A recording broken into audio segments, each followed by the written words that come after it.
Do you think there's a fake news issue or problem in the United States now? And, well, are you a part of it? No, I think the Washington Post is a part of it. I'm not part of it. Everything I say is true. I'm half kidding about the Post, that is. Tell us about your communications with Guccifer 2.0. Sure. When did they start and why? We had a very brief and limited exchange on Twitter, both public and private, which is now entirely public. And as you will see, it's innocuous. The important thing is that it happened 6 weeks after the release by Wikileaks of the DNC documents. Therefore, the allegation that I colluded specifically with this hacker to steal and publish those documents, from a time frame point of view, impossible unless I owned a time machine. And then the content, as I said, is innocuous, and the circumstances. Who would engage in espionage on Twitter? Who would be that stupid? Not me. Okay, so why were you talking to Guccifer? And who did actually, you think Guccifer was at the time? I wrote an article on him on August 5th for Breitbart. I communicated with him. We had this exchange on August 14th. And the source of our exchange is based solely on the fact that I had seen online that he had been banned at Twitter. And then I'd seen online that he'd been reinstated at Twitter. I congratulated him on his reinstatement.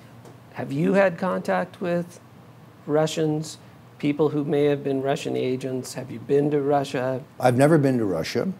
I didn't talk to anybody who was identifiably Russian during the 2-year run-up to this campaign.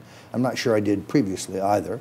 I very definitely can't think of anybody who might have been a Russian without my knowledge. No, I think it's a canard. I'm a convenient target because I'm a well-known partisan, and I have a, and I'm widely despised by Democrats, a badge of honor as far as I'm concerned.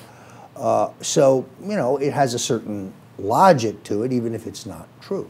Getting back to the question of whether or not there's an investigation of you, besides newspaper reports, do you have any indication? I have anecdote. I have the Times story. They are the newspaper of record. I don't think they write these things lightly. And then additionally, I just find it interesting that in a number of these lefty fake news sites, there are tidbits of information that could only have come if somebody were monitoring my email, my social media feeds, and so on.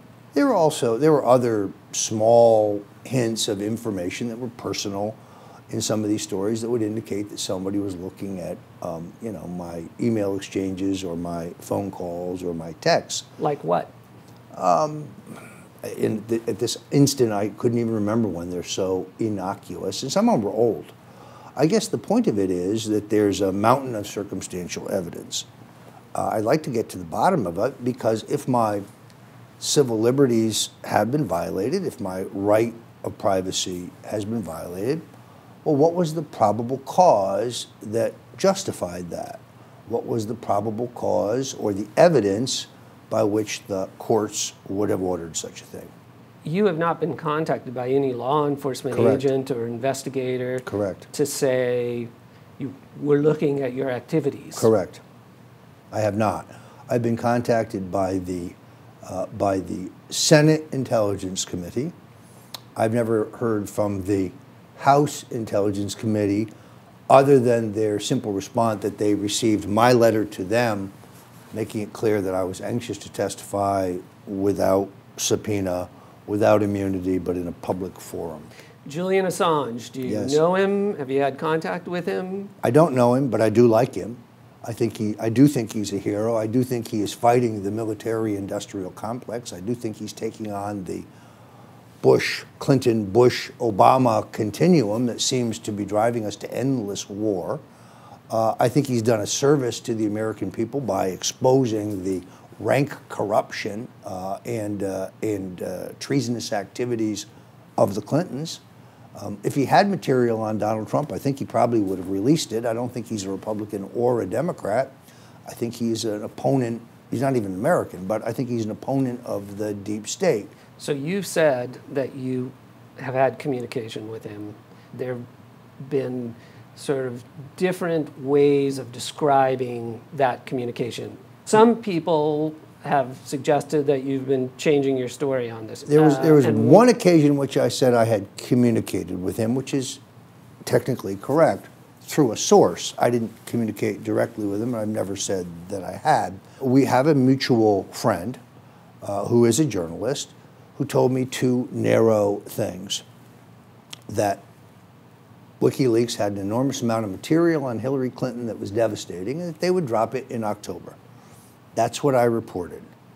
Now, in various locations, I have described that as a back channel, an intermediary, and a mutual friend. What's the difference between those three? Aren't they the exact same thing? I mean, it depends on the circumstances. Well, the nub of this, for people who've criticized you, it seems to be that you sent out a tweet that suggested that John Podesta would have his time in the barrel coming up. And somehow that gets extrapolated to Stone knew about the hacking of Podesta's email advance, which I never said or implied. By the way, that tweet was prophetic because there was enormous scrutiny of the Podesta brothers' business activities between the time I wrote that and Election Day. The Wall Street Journal, page 1, Bloomberg.com, and so on. That's all I said. But the words John Podesta's emails never came out of my mouth, never said it. And when WikiLeaks turned out to release them, it was as big a surprise to me as it was to anyone else.